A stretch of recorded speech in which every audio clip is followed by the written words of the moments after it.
remember I was working like 14 hours, 7 days, get up at literally at dawn. I mean, the sun not even up yet, and then getting home when it's dark. And the one thing that changed my mentality of it and made me realize that what I was doing was just completely not fulfilling what I wanted was one day when my son didn't recognize me. Oh, shit.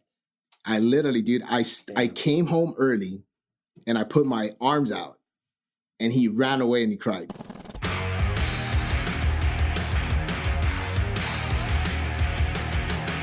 Veterans Battalion. What's up, everybody? We are here back, Veterans Battalion. Hurrah. Monday morning. Nice. We got fellow war buddies here, Roland, Adam. Coat is out there putting in work. So from afar, we're still going to give him a shout out. He's still out there. Someone should have had some greens here. Did you guys have a nice weekend? What'd you guys do? Dude, we fucking had to work, man. Yeah. Work and try to squeeze in family time, but family time is so important, you know. That's the reason why you do what you do. So actually went to Point Magoo, the naval base, and got on there and just went to the beach over there. So it's pretty good. How's that? Beautiful. Yeah? Yeah, because, you know, it's not too crowded, not a lot of outside civilians. So not like Santa Monica, you show up, man, it's like, damn, man. No, and a load of people. Let me tell you something. The beach was trash all over the place. The fucking beach was clean. Yeah. Super clean. Obviously, it's on a base, so it was beautiful, man. It's nice. So. Oh, so you got to go through the base. Mm-hmm. Oh, man. Yeah. So it's like your own private beach. Yeah, it's perfect. Dude. And then you were into Legoland, right? Yeah. Well, no, that was a previous trip. This weekend, I just kind of I took one of the days to just kind of detach from work a little bit. Had my kids to just spend some, you know, dad and father time. I took them to this. I saw you on IG. Yeah. Doing all that. It's actually my cardio. I was getting my cardio. The trampoline place, right? I was like, it's a indoor trampoline park. Nice. And, damn, talk about a workout. Dude, so, that is a workout. Yeah, it was a lot of jumping. They had this huge rock climbing wall that my daughter was tearing up, man. So this is not like that jump zone one where it's just the jumping. They actually have more stuff that you could utilize. No, this one, it's man, they have an indoor trampoline dodgeball area where you play dodgeball, an open jump trampoline park. There's a rock climbing wall. There's this beam where you can do pugil sticks. Man. So you had beast mode over there? Yeah, my daughter, she's like straight up killing it on the pugil sticks, man. I got to watch out because she might want to be a Marine. That's badass. You know, when she gets older. I've been to that jump zone one in Van Nuys. Oh, yeah. Yeah, that was pretty cool. My kids love it. They've been bugging, but it seems this one, they got more for them to do. It's pretty well-rounded. Yeah, it's pretty well-rounded. They got basketball. I think they got basketball over there at that place, the place in Van Nuys, Sky Zone. It's only like a 3-court, like you have 3 courts. I mean, not 3 courts, 3 hoops, different sizes, and you jump and you try to slam dunk on it. That's pretty much it. Was it pretty crowded though? Because fucking hate crowds. That's the problem. Yeah, it was for a Saturday. It wasn't actually bad. It wasn't too bad at all. The prices are a little steep. I mean, I think just with me and my 2 kids, we spent like damn near $45 to jump for like an hour. Did you really? So, but then again, I think that keeps it from getting too crowded. You know, the prices. So I wasn't complaining, you know, because we took an hour, spent some great time. Both of my kids loved it. Just spent some good, you know, quality. That's time. That's important, man. That's the reason why you do what you do. It's for them. So. Yeah, definitely. In the end, that's a hell of a lot of value that, you know, some way, shape, or form helps you, gets you motivated. Absolutely. It's kind of like a restart for you to tackle the week coming and achieve whatever greatness you still want to take care of, man. What about you? So What'd you do? Right? Dude, I had to fucking work, man. I had a Saturday. Both days? Yeah, Saturday. Dude, it's funny because if you saw my story this morning, I was talking about customer service. And First Form. Yeah, with First Form. And I had put my orders, and then I get an email from Adam telling me that, dude, you also need the greens in there. And I'm like, shit, I don't think I put it. And I looked at the cart and it wasn't in there. So I look at the tracking order and it's also not there. So I'm like, okay, fuck, did they send it yet or not? Because it's just that label printed, you know, when you get that from the UPS. Yeah. So I call him up And I'm up like at 4:30, you know that. So I'm like, fuck, hopefully they answer. They did. This guy, Clip or Kip, if you're listening, man, badass dude, on the shoot, definitely give you a raise. And he answers and he's like, I can't find it. It's not showing here, but this is what I'll do for you. And he like walked me step by step what to do. So it would be put on that same order.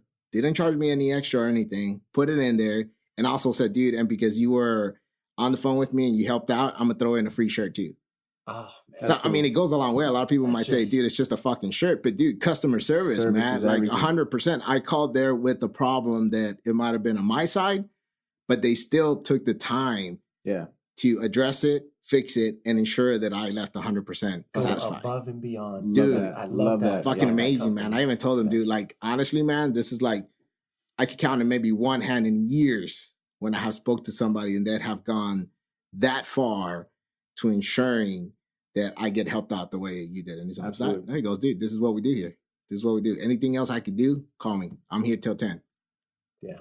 So, yeah, dude. So going back to it, I have a veteran client of mine. I helped him get this property a couple years back. He's going to get moved to Washington up north. Wow. Right. So the house is not quite there in value, so he can't sell it. And he's been trying to do a whole rental thing himself. Now, his wife stays at home. You know, it's kind of been a tough one. And I said, dude, look, man, this is what I'm going to do for you. I said, at no charge, I'll sit there. I'll put it out however I can. Mm-hmm. And I'll do the whole open house for you on Saturday. Like, you know, just do it for you. Just for that, dude. So that's badass service right there. Yeah, dude. So I was there from 10 to 2:30. And by the end of the day, he had 22 applications. 22 applications. That's so cool. And when you do something, bro, without like expecting it, I really did it just because I see that they were having a hard time and he's already in Washington and she's here. And I was like, dude, you know, what can I do to help him out? Yeah. You know, so I went there, I did it.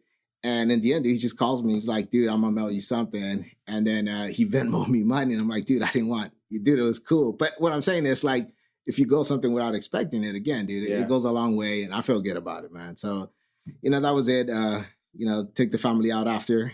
And then open house on Sundays, man. You know, as realtors, we're busy on Sundays, man. That's absolutely. It's so hard, and especially in our line of work, because what I was gonna say earlier, it's so easy to get caught up in our day to day that we forget to make time for our family and the stuff that, you know, that is so important to us. You know, it's we have our goals, our business goals.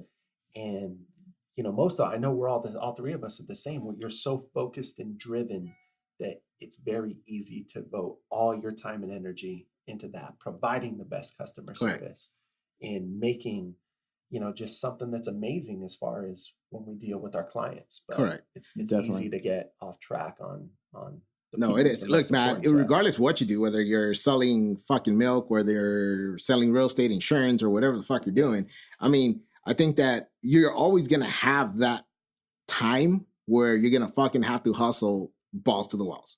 Like you have to. Yeah. I mean, that's just your entry admission for you taking your step forward to becoming an entrepreneur, a CEO, a business owner, you know, whatever you want to do. And that's the hardest part for a lot of people to do. But once you get that to that point, balance plays a big, important part of it as well. Because you could work your ass off for the whole fucking year, fucking tremendous hours, whatever, kill yourself to death and create something big. But then what did you really do it for? Yeah. I mean, you just left your kids there, your wife. I mean, you know, and that's where you got to just take a step back, man, and kind of, and I'm a big believer of that. And I was at fault for doing that too, because at one point in my life, I just felt that me having to conquer the success, this goal, meant me sacrificing seeing my kids, being with my wife. And that's when I started seeing the issues come up. That's when things were not going right. That's when I remember the one thing that really created that breakthrough for me was after 2008. And I had no choice but to go get a job. I mean, shit had just hit the fan. I mean, real estate market is going like really bad. You know, we have nothing that's working. And dude, shit, I'm like, fuck, I got to get a job. And my whole thing was like, I'm going to go this outrageous job. I don't care. I remember I was working like 14 hours, 7 days, get up at literally at dawn. I mean, the sun not even up yet. And then getting home when it's dark. And the one thing that changed my mentality of it and made me realize that what I was doing was just completely not fulfilling what I wanted was one day when my son didn't recognize me. Oh shit! I literally, dude, I came home early and I put my arms out and he ran away and he cried. Oh man, that's hard. Dude, it's gotta be rough. That's fucking hit me like, and this is my firstborn. This is the kid that when he was born, he held my thumb. I had the privilege to be there. I know we have a lot of veterans that have missed that. You said you weren't here when your daughter, right? Yeah. I wasn't here for the birth of my daughter. Man, it's just my whole. I'll tell you what, my marriage has been completely as unconventional as you can ever imagine.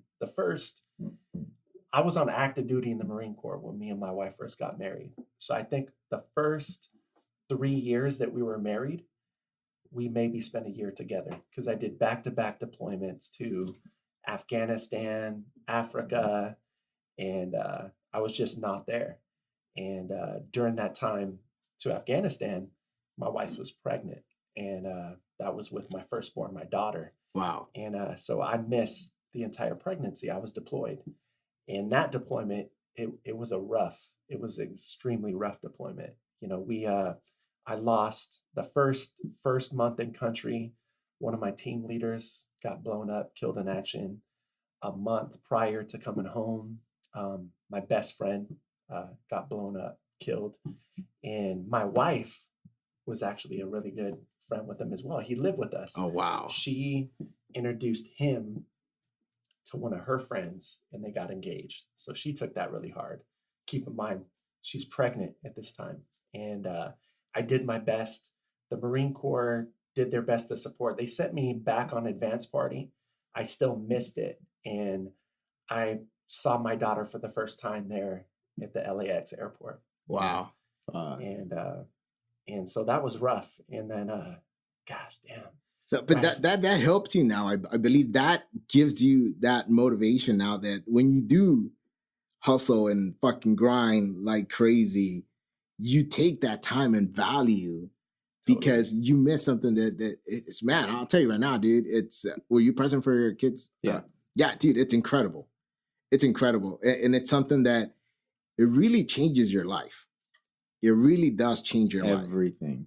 Dude, bro, I'm telling you, man, I'm sitting there, I'm seeing this. The one thing I will say, I'm fucking pissed off at the doctor because he didn't let me cut the cord. Motherfucker. He didn't let you cut the cord? Man, motherfucker, cut it. Like, I'm like, what dude, the I would fuck? have cut his neck open. Dude, so, I mean, well, my wife was like, she had complications. And then my son was born in Los Alamitos Hospital. And she started having really bad contractions. And so I'm like, fuck, dude, I think we got to go. So I take her, and the nurse was such a fucking bitch. Like, we showed up, and she's all like, well, how do you know you're having contractions if you never had a baby? And I'm like, fuck, dude, I'm pretty sure, like, something must be happening that it's not normal, it's pain. And then she goes, well, have a seat. And then she gives me a fucking form to fill out. I fucking lost it, dude. I fucking threw it, and I said, no, we're going in. And they get us in, and they're like, well, there's no doctor here. You're shitting me. Dude, so I'm like, what the fuck? What, did you deliver? No, Matt. So we're fucking, they have to call her doctor, the guy that I guess, has been with her through the whole checkup. And this is like around 1 a.m. So he fucking answers, and they finally come and they're like, all right, the doctor's en route. It's going to take anywhere between an hour.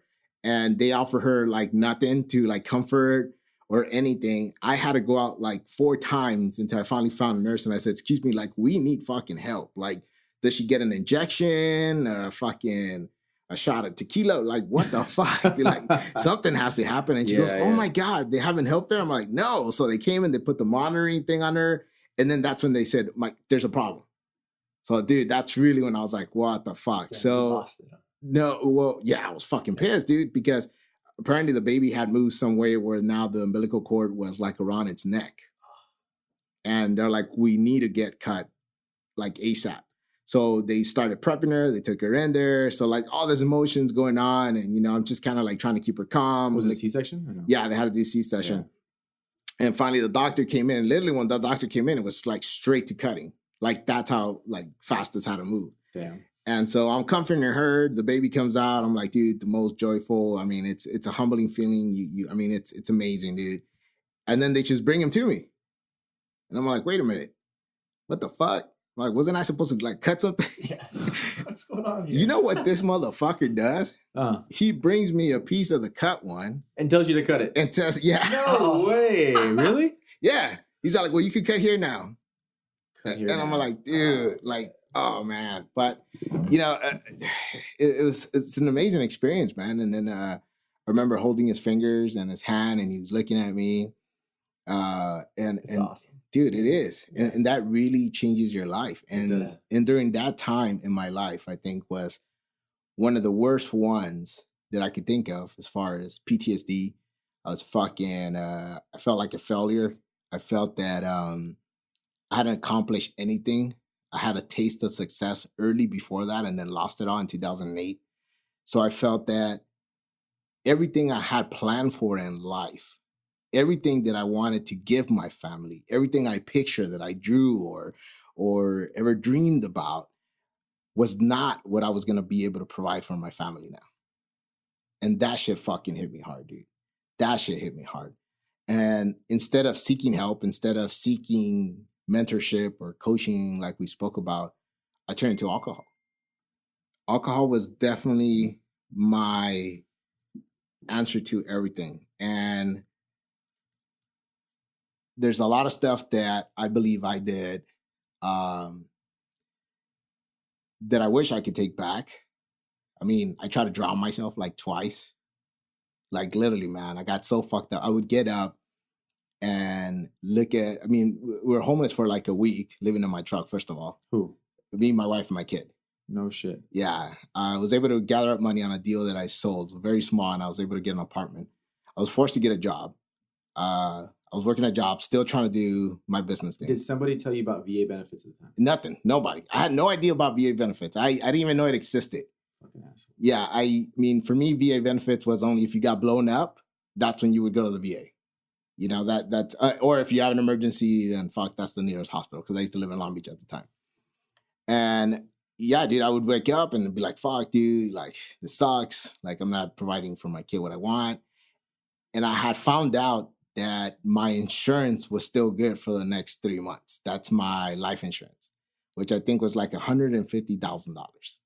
$150,000, dude. And after not succeeding in drowning myself, which I don't know what the fuck I was thinking, I was so fucking drunk that I thought that if I just ran to the fucking beach, I would just fucking drown, fucking dumbass. Which I look back now and I'm like, fuck, dude, I wish I would have been that one motherfucker outside recording that and be like, the fuck is this guy trying to do? Yeah, you know, yeah. It's just, you know, and this one time I fucking finally just got home and I said, fuck, dude, like, I mean, 150,000 will go a long way for them right now. 150,000 right now will take them to a better place, maybe give my son something better. And I drank the whole bottle of Bacardi. I took out my gun and I put it in my head. And I sat there for 5 minutes, something like that. I can't even remember. It felt like infinity, dude. And I had that gun in my head and I cried so hard. And I remember I had Knocking on Heaven's Door in the background, dude. Yeah, I was playing this. And I was so upset with myself because I felt that I had failed. I felt that everything that I wanted to accomplish just went off the fucking, you know, I'm never going to have the opportunity. I felt that I had failed my parents, my son.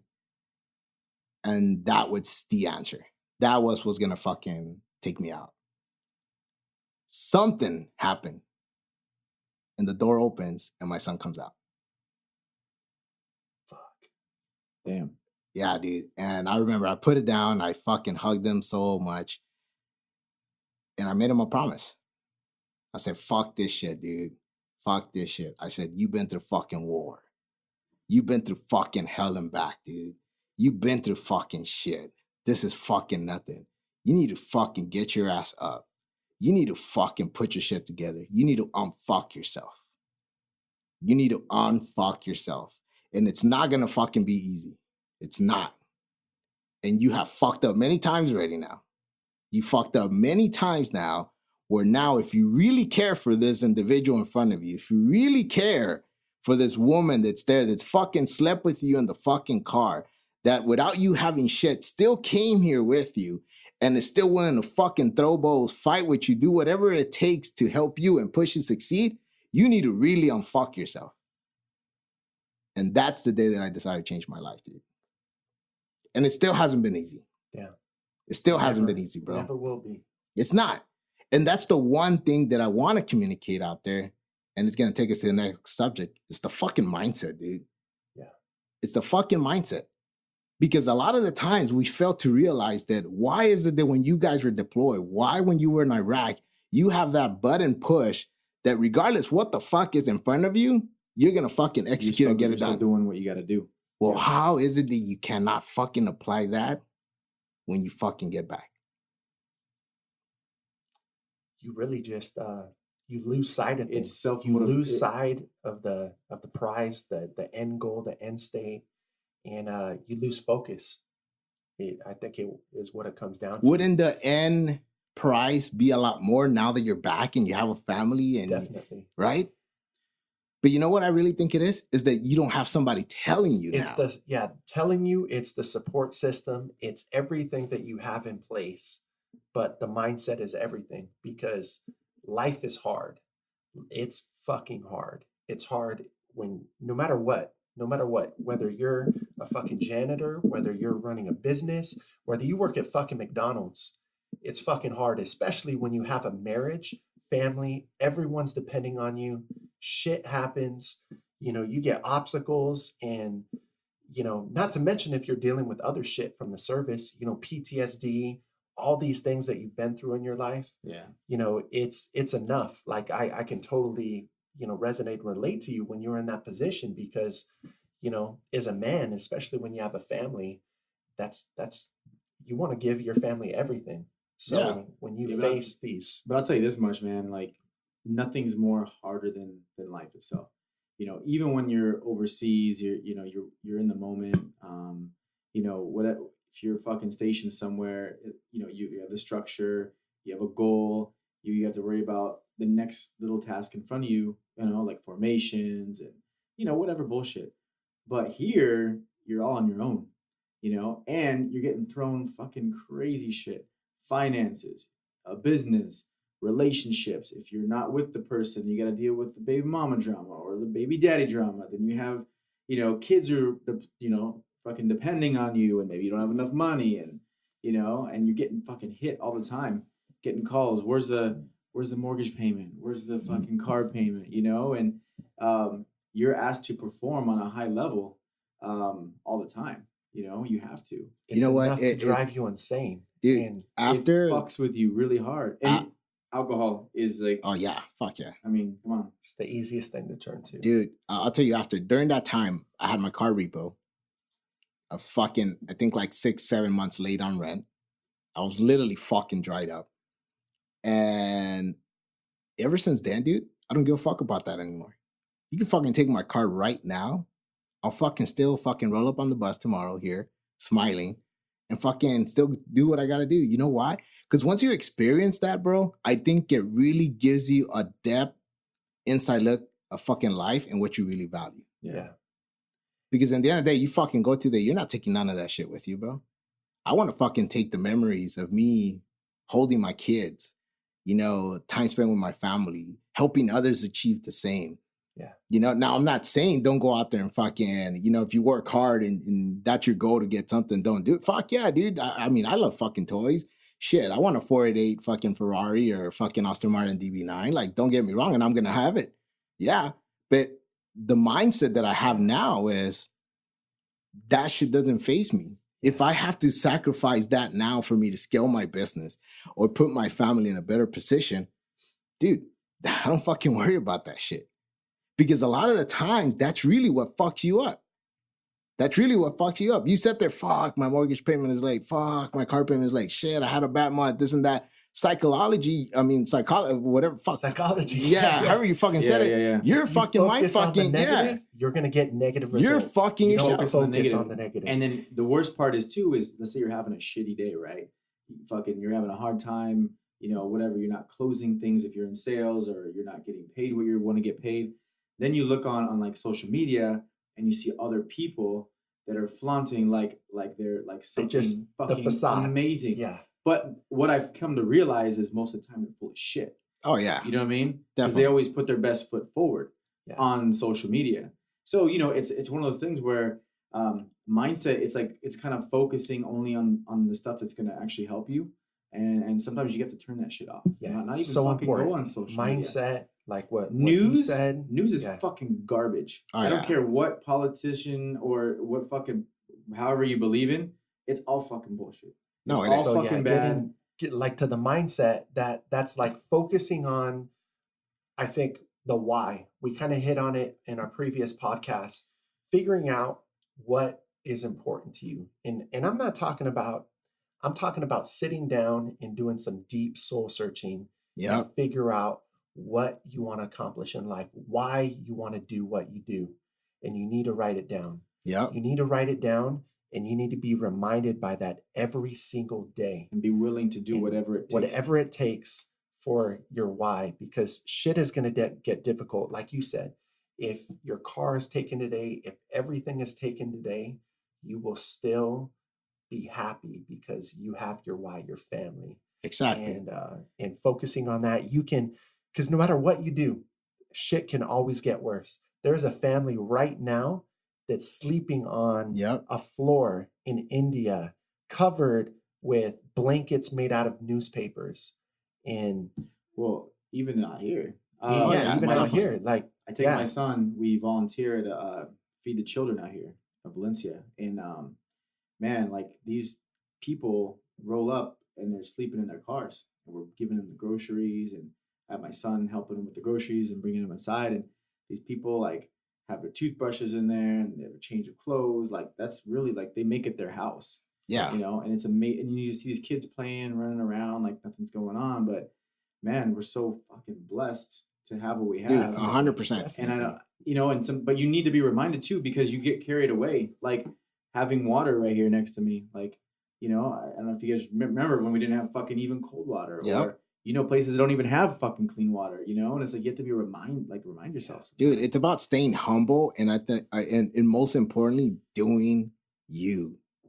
Doing fucking you. And social media, I think, is one of the biggest fucking problems out there, because you have a sort of status quo that you feel you need to meet in order to fit society today. If I don't fucking have this, I'm going to be looked at this way. You're watching someone else's highlight reel on social media, and you're comparing that to your fucking life. So that's the biggest thing. Definitely focus on your why, but don't fucking look at anyone else's fucking life and compare it to yours. And don't give a fuck about what people say, period. Who gives a shit? That's what I fucking think. And and for me, that was the thing. When I went through that process, it's like I had so many fucking negative people around me that telling me that I was a fucking failure, that I did this, that I did that I shouldn't have done this, that I was this, that I'm fucking up, that. And so fuck, dude, all that shit eventually got to my head. Eventually broke me down to the fact that I was on the floor, man, that I'm like, fuck, dude. Yeah. And now, fuck, dude, I mean, I'm thankful it happened, because it created a fucking monster, dude. It created a fucking monster. Like, fucking good luck taking me fucking down now. Physically and fucking mentally. Yeah. I might be fucking 5'7", 225, but I guarantee I'm fucking bring the hell, dude. And you know what? But dude, I have studied many entrepreneurs, CEOs that I have had the blessing to have conversations with, to sort of hear them speak. And that's the one thing that they do have. It's one, they don't give a fuck what other people have to say. They're more concerned about what makes them happy. And making them happy might not mean fucking $1 billion, might not mean $1 trillion, might not mean it might be, dude, they might make $5 million a year and they're fucking rich in happiness. Their inner wealth is so big, bro, that they live their life passionately, doing what they love. With a purpose. And with the purpose, dude. With a purpose. Even when the things get difficult. Even when the things, and that's what makes it better, bro, because when shit hits the fan, I fucking welcome it, dude. And that's the thing is really, it's when you see someone successful with a Lamborghini or a badass car or whatever, badass house, it's really the result of them getting their fucking face kicked in and being able to take it and turn it around and fucking keep going and turn it into something amazing. Yeah. Because you really the successful people of the person that you're becoming. Everyone, we're all the fucking same, dude. You know, I do things differently than you and whatever, but we all learn in different ways. But ultimately, it's the person who's able to fucking take the most pain and fucking keep pushing forward. Yeah. Dude, it's funny. Let me tell you a story. A couple of days ago, I was at Chipotle, and this is, you know, I'm hitting my diet hard. You know, today. You know, today's. I think all of us. Actually, we all started a fucking diet today. So I knew that 12 weeks of shit. I went to Chipotle, and you know, usually I'm eating kind of clean, but this day I was like, you know what, I'm gonna get a motherfucking burrito, and I wanted this dude to make the biggest damn burrito he can possibly fit. And those dudes at Chipotle, they're pretty good at it. They can fit like 5 fists of ingredients and still roll that shit up. I was like, this dude's not going to be able to roll it up. He rolled it up. So I'm eating this burrito, and you guys ever eaten a burrito and it freaking just breaks in the middle? Yeah, just ruins your fucking burrito. That's what happened, because I went a little overboard, and I sat there and I was like, fuck, dude, what the fuck am I going to do now? I might as well have gotten a burrito bowl. So I'm eating it, and it made me think, kind of like what we're going through right now. It's so funny that we're talking about this, because I literally thought about this when I was eating. I was like, dude, it's a lot like life. You know, when you're going through life, you're going to have big obstacles and challenges, and you're probably going to want to quit. But think about if you're hungry. If you're really hungry, you want to eat this burrito and it just completely freaking falls apart. Are you going to stop eating? Fuck no. No, you're going to eat because you're fucking hungry. You're going to feed your body. So you can take a simple thing like a burrito and apply it to your life. When things get difficult and challenging, you're not going to just fucking quit, throw in the towel. No, that's the easy fucking thing to do. Absolutely. But you got to stay hungry. You got to provide for your family. Yep. You need to think about that why, because there's going to be challenges. There's going to be obstacles. And it's where you just got to push through and think about what's most important in your life, whether it's your family, your kids, making an impact in the world. Think about what you really want. And that's going to help you get through the challenges in the most difficult times. And I think what a lot of people fail to realize is that, see, what you're mentioning, I call inner wealth. And I heard that from Jay Shetty. Fucking, dude, love that guy, dude. Fucking went monk.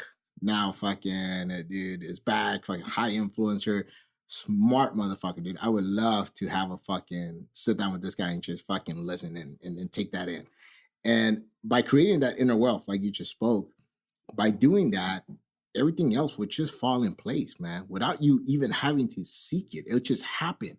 Because by you doing that and doing what you love and what you're passionate about, and like you said, with purpose and principle, dude, you'll create greatness, man. Believe it. You don't have to necessarily do what Roland's doing because he's a fucking top producer. Fuck, that's it. That's the only way. That's what I got to do. Make it happen. Push it. Because, dude, you're not really doing it because you love it.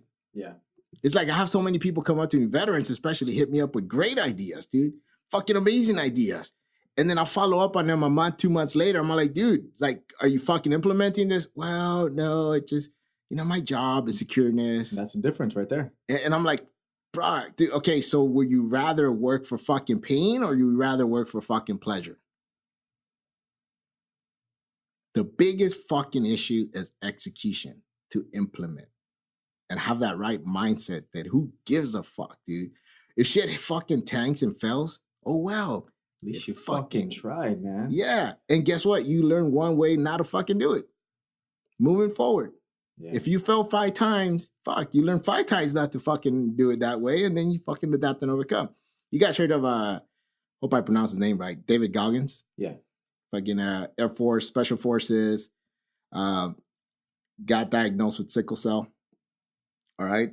So cannot do the special operations for the ones that rescue the pilots. Goes to the civilian world, becomes a fucking pest control guy. All right. Pest control guy, he's doing this. He's like, gains weight. He's like 100 and something pounds over. And he's like, dude, this sucks. This is not what I want to do. And if you guys remember back when Discovery Channel followed that Bud's team on the Navy SEAL training, he said he's sitting there watching them. He's like, fuck that, dude. Like, I want to do that shit.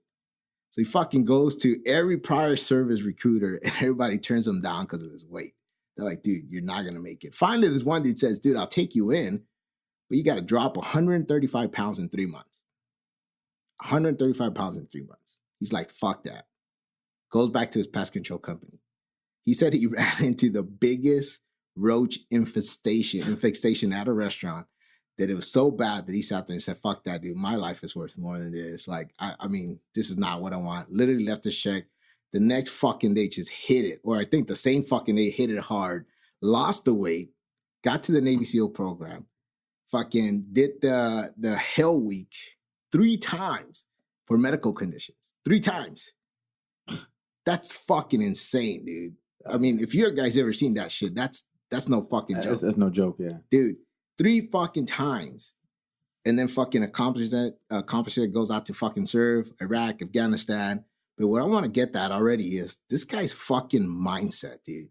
The mindset that he's fucking hitting hard. I mean, this is not your fucking walk in the park. This is not your, PFT, fucking run 3 miles, do pull-ups and some couple sit-ups. This is fucking excruciating mental and physical pain, dude. Definitely. Right? And he believed it. He had the right mindset. And he did it. He did it. But look, it gets even better. So he gets out and he fucking starts hearing about these extreme races, dude. And one of them, I think it's called the Bedwater 135, which is in Death Valley, 135 miles. So motherfucker just calls and says, I want to do this. And I'm like, whoa. Who the fuck you are? He's like, oh, fucking Air Force this, fucking Navy SEAL. I fucking done this and that. They're like, nah, dude, doesn't work that way. This is an invitation-only event. And the only way you're going to get this is if you qualify through it. And basically he said, dude, I like your fucking commitment. I like the fact that you called me. Tell you what, there's an event coming up in San Diego. You fucking win that shit, I get you in. The dude goes to San Diego, does 100 miles in 19 hours, comes 5th, I believe, or something like that. No fucking practice, no nothing, no marathon runner, just fucking packs and fucking goes and does it. Fucking does it. Now he gets invited to this 135-mile fucking Death Valley thing. Fucking places on the top 5 without any practice. Gets invited to the world. I mean, fuck, I'm like, I didn't even know this shit existed, bro. Gets invited to the world fucking Bedwater, which is 320 miles. It's fucking insane, dude. That's incredible. Dude, and the fact that the mindset of this guy to still fucking put through that. And if you hear him, I think, you guys heard me earlier, I was hearing to the Joe Rogan one when he interviewed him. Dude, the mental obstacles and physical obstacles that were thrown in front of him, and he still overcome them. The guy was, he hated water. He had a big, phobia for water. He said that the way he got out of it was to jump in fucking water. Go fucking check that shit out, dude. It's like, hey, I can't swim good. Yeah. Fucking go jump on that. So I said, so every obstacle or issue he had, he overcame it by fucking taking on it. Yeah. Damn. And you know what's crazy, bro? It's that I'm sort of stubborn in that same fucking way, dude. I am that one motherfucker that if you told me, JP, there's a fucking challenge next weekend, we're fucking doing it. I'm like, fuck it, let's just do it. I don't care. And I'll fucking finish it. I'll cuss you off the whole fucking process through it, though. What example? The diet you're on right now? Well, dude, I got a better one. Well, actually, 2 good ones. So the first one is I done a couple of Spartan races. those are crazy. You know, and I was just like, 3 miles, fucking Malibu. Well, the first one I did was in the winter. That shit fucking sucked, but I finished it. Then my buddy goes, hey, well, there's a Tough Mudder now. I'm like, well, as long as it's in the summer, I'm not going to do the winter. I fucking hate the cold. Fucking worst mistake. This is in Big Bear. And all those fucking slopes that you see fucking up and down where fucking people ski, you're fucking going up these fucking things, bro. In the mud. No, fucking straight dry fucking dirt in summer at fucking 100+ degrees. So how's it a Tough Mudder? Where's the mud Well, they at? fucking throw a little bit of mud in certain areas, dude, but it's a fucking just extended fucking hump with a bunch of fucking pain. And here my ass, because these guys are all like fucking recon guys and shit like that. I'm like, I'm gonna fucking keep up with these fuckers. So there's a certain parts where you have to carry these fucking logs. And you have options of logs. Like there's fucking small logs, medium-sized logs, big logs, then fucking rolling fucking huge fucking put it on your fucking bag type shit, right? Yeah. So I'm like, fuck that. These dudes are way in front of me already. These guys are like fucking in shape and shit. And they get like the large ones. And I'm like, fuck that, dude. I'm gonna get a medium one. Like, this is stupid. Like, fuck that. Like, I'm fucking now pissed off I even did this. And I paid for this shit, so I'm even more mad. I'm like, what the fuck, dude? I did this in Marine Corps. I'm not gonna do it again, right? So I get this medium log, bro. And this shit is fucking steep, dude. Like, remember the Reaper? Yeah, fucking this shit shits on the Reaper. No way. Dude, it was fucking, dude, you're on a fucking incline on this shit. Like, your knees are touching your chest. Like Mount Motherfucker? My motherfucker still, man, my motherfucker turned away from this No bitch. way. Dude, really? it was fucking steep. And so I'm fucking going up this shit. And out of nowhere, this fucking chick, I'm sorry, not a fucking chick, beautiful chick, all, runs off me, like by me, with a huge log. And she's like fucking full speed, bro. And I'm like, what the fuck, dude? How'd like, that make you feel? Dude, that's when I fucking start running. Or at least try to run. But isn't it amazing that your brain, dude, I'm telling you, the your way it mind works, told your yeah. body to do I mean, it took It's like that it flipped the that switch. thing, to flip that switch, and for me to fucking unfuck yourself. unfuck myself, dude, and fucking went up there, dude. Point is, this shit was the worst. Dude, it fucking sucked. And in the end, you get beer. Yeah. I'm like, fuck the beer. I just want to fucking get home, Get dude. Gatorade. Dude, and so a similar story happened. There's a bike ride, and I like bike riding, from Rosarito all the way to Ensenada, Mexico. Buddy of mine tells me this. And I'm like, dude, I can fucking do that shit. It's fucking easy. It's on a fucking bike. Come on. And I told my wife, I think this is like on a Wednesday. The race started on Friday. Thursday, we packed the kids and fucking left. Went to Dick's Sporting Goods. He never even rode a bike. Went to Dick's I had a Sporting bike. Goods to go I had buy a mountain bike. And not a nice mountain bike. It's, fucking regular mountain bike. And so, I get the bike. We roll up there. Fucking, I'm feeling all like, fuck, dude, come on. This is going to be a fucking walk in the park, dude. I get there. It's fucking 70 miles. 70 miles. 70. And that's when I'm like, okay, all right. Fuck this. Still fucking good, dude. So fucking 6 a.m, we're about to take off. It's a shitload of people. It's a huge event, dude. Everybody has all these like fucking road bikes. I'm like the only one that didn't get the memo that it's not done in a fucking. You had a mountain bike? Yeah, I had a mountain bike. A Huffy that he gave to his son for Christmas. Dude, and the guy in front of me is an older guy from Tijuana, and he has like a road bike. It's not the newest, it's not the best, and he's like, I do this every year. And I always finish it. And I'm like, what's your time? He goes, I usually get it done in 4 hours. I'm like, 4 hours? I'm like, dude, fuck, all right. That means I can get it done in like 2 hours, right? Bro, that shit fucking sucked, dude. What was your time? I finished in 5.5 hours, but what was bad was that there's this You were in hill. Mexico. Oh, He couldn't drink. He couldn't drink the water. No, 'cause he was dude, in Mexico. there's a hill. It's called El Diablo or something like that. It's like about 12 miles. That's just straight incline, bro. So your fucking mindset, like, had to kick in. Dude, so my fucking mindset was not kicking in yet. My fucking cramps were fucking kicking in at that time, dude. And I'm fucking going up the shit, and I'm telling you, I was fucking hurting, dude. I have never felt pain in my thighs like that. It was to the point where I couldn't even feel them. It was fucking shivering, shaking. I'm like, what the fuck? And like all these dudes and road bikes like, whoom, whoom, whoom, whoom, like fucking just like passing by me, dude. I'm seeing some that are getting picked up by trucks that passed out. I'm seeing some dudes fucking pass by me on the road bikes and drinking beer. And I'm like, what the fuck, dude? So you know what I did, bro? I took out my phone and I started recording. And I did this message for my son. And I said, dude, this is your dad. And I'm in fucking pain. This fucking sucks. Look behind me. And I fucking like put up there. You can see like a fucking whole trail of people. Bodies. But this is where your will and your drive is definitely tested. And I'm going to keep this camera on because I'm going to finish this motherfucker. And I'm going to show you that if there's a will and you got the fucking motivation and the fucking want to do it, you could get it done. And I did, bro. I did not get off that bike. I don't lie though. When I got to the top, I fucking dropped that bitch. But this was the worst thing though. I had a fucking flat tire. That's why it was so fucking bad. Damn. So you had a mountain bike and a flat tire. My rear tire was fucking flat this whole time. And I'm fucking changing all these gears. I'm like, what the fuck, you know? But the whole thing behind it is that, fuck, you know, I set it on my mind that I'm not going to fucking, you know, regardless, I'm not going to get off. I'm going to fucking do it. I got to the top and you fucking got it done.